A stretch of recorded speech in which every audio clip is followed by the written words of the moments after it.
بسم اللہ الرحمن الرحیم، اللہم صلی علی محمد و آل محمد۔ آج کا ہمارا سبق ہے مکتوب نمبر 56۔ مولا امیر کائنات علی ابن ابی طالب علیہ السلام نے فرمایا، جب شریعہ بن حانی کو شام جانے والے لشکر کے آگے دستہ مقدم البحیش کا سردار مقرر کیا تو انہیں یہ ہدایت فرمائی، صبح و شام برابر اللہ کا خوف رکھنا اور اس فریب کار دنیا سے ڈرتے رہنا، اور کسی حالت میں اس سے مطمئن نہ ہونا۔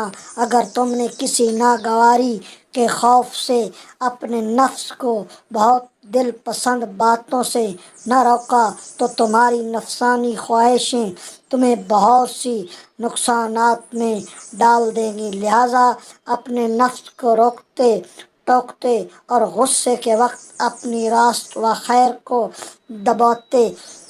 دباتے کچلتے رہنا۔ اللہم صلی علی محمد و آل محمد۔